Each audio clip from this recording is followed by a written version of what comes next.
What up, boys, and welcome back to yet another video. So in this series, I've basically done a dungeon farm 100 times, and I saved everything out of interest and everything with a good value, and then I do these videos showcasing to you guys what I received, how I farmed it, and of course get a rough estimate on the gold per hour. So in today's video, we're looking at RFD, which I've done many times over, but the results are absolutely insane because sometimes you can get 2 million gold of value from 100 runs, and then other times you get like 500k. So it's going to be interesting to see exactly how much value I got on these 100 runs. Before we do that though, big thank you for all the support on the 0 to 10 million gold guide, which the first draft of the best gold farms that I've found so far in the War Within has been added to the gold guide. So if you don't have that already, you can use the discount code STUDENT for 50% off, and you find that link down below in the description. And to everyone that has the gold guide, really do appreciate the support. And if you like that, you're definitely going to like the VIP Discord, which is pretty much like a Patreon. But instead of having to go to the website Patreon, it all happens on a separate Discord server where you get to watch all my YouTube videos before they go public on YouTube. You get exclusive access to like these gold tips, spreadsheets, the War Within investments, and much more. But that's also linked in the description down below. So RFD takes place, well, it's right here between Thousand Needles and Southern Barrens. Most people know the entrance. The farm itself in the dungeon is very short, so you don't need to do this on a fast tune. I'm doing this on like this very low budget speed set druid. It's like an old speed set tune that I have.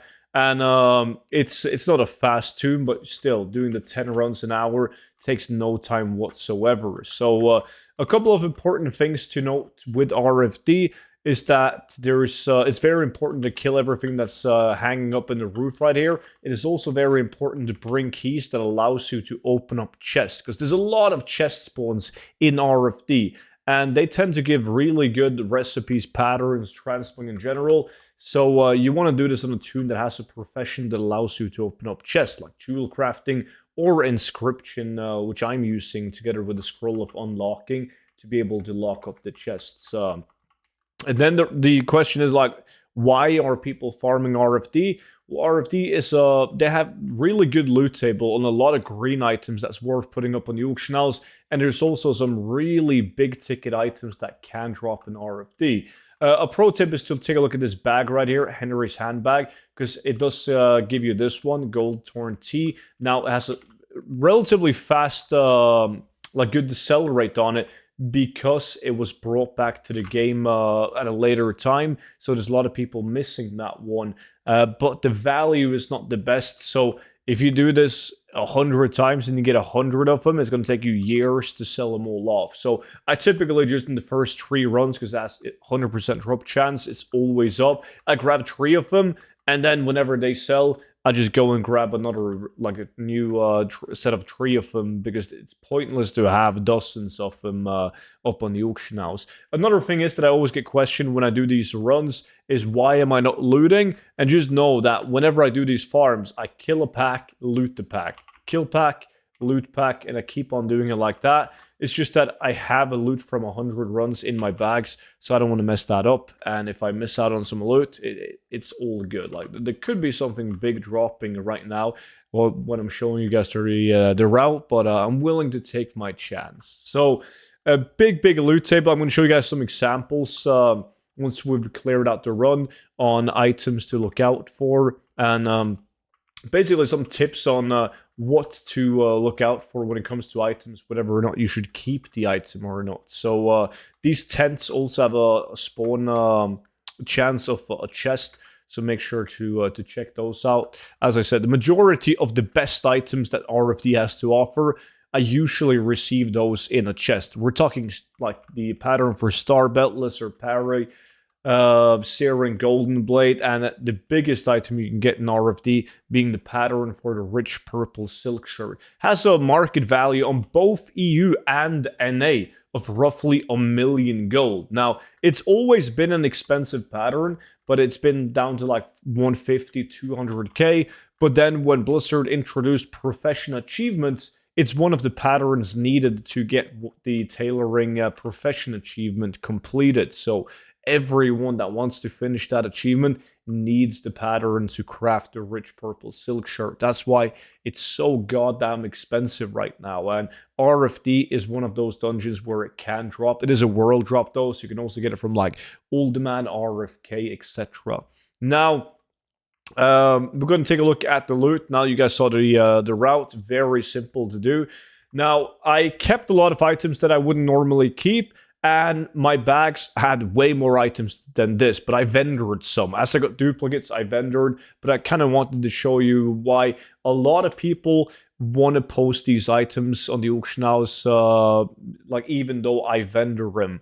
So a lot of the things that you want to look out for are items that are unique. Like you have these jouster boots, and you can see that it doesn't share appearance with anything. It's a unique item. It only has one item with the appearance, and that is the jouster greaves. So there's a ton of items like that. Like this one, the sparkle shell breastplate. It's only 43 gold, but it's a unique item, and it has an okay sell rate on most realms. So if the price was better on this, I would definitely post it just because it's a unique item. Same thing with these nocturnal shoulders. It's unique. Griffin items are unique. The bone link armor is unique. It's steadfast loot. You have the tyrant's belt, tyrant's boots. You have tyrant's leg plates, also unique. Ember silk tunic, unique. Ember silk robe shares with the fellcloth robe, but still fellcloth is crafted. This one isn't. Tends to be cheaper. Soul stud items got a bunch of chests. Got the belt, the shoulders, the bracers as well. But what they all have in common, all these items, as you can see, is they're unique. Now, an example of an item that isn't unique is if we look at something like these legs, for instance, you can see that these fire main legs, they also share an appearance with Bloodscale leggings, the Bloodscale leggings being plate, while these are for mail. So still worth putting up on the auction house. But if you look at this jouster belt right here, you can see the sell rate isn't good. It's 0.002. That's because it shares an appearance with a bunch of items. You can see that entire list of gray items. So this would be a bad item. But whenever you hover above an item and there's only one item listed, and that being the item you're looking at a unique item. So if you want to see that tooltip yourself, you got to get the add-on ATT, All the Things. It's the add-on that all the collectors use to track their progress on basically collecting every transmog in the game. So a lot of good green items from the dungeons. And as I said, I deleted a bunch of them because I already had the item to show you guys, and I got duplicates of it. Blue items, I got the Pads of Venom Spider, which is a world drop. It's bad. Corpse Shroud is unique to RFD, but has a horrible value in my realm. The Robe of Magi is also world drop. These Siglers, they're also world drop. Scorpion Sting, it's a world drop. Stormgale Fist comes from RFD, shit price of my realm. Same thing with the Quillward Harness.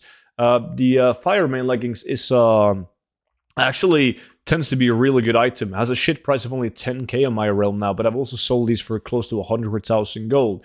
So I got that, but the blue items was really bad. I didn't get any of the bigger transmog items from RFD. I did get the pattern for the Guardian Belt and the Dusky Boots, and I got myself a pattern for a Shadow Hood. So all in all, with everything that's in my bags, I used the add-on Bag Appraiser to tell the value of everything in my bags, and you can see that the market value on everything in my bags is 863,000 gold. However, if I switch this over to minimum price, which is the actual price on my realm, me playing on a full pot with low prices, we're only looking at 219,000 gold. Now, that is extremely bad, like compared to some of the other runs I've done of RFD, where I've had 2 million gold, then 1.2, then a million, then 800,000 gold. This is just extremely, extremely low. So even though it doesn't take an hour to do 10 runs, so normally if you take an hour to do 10 runs and you do 100 runs,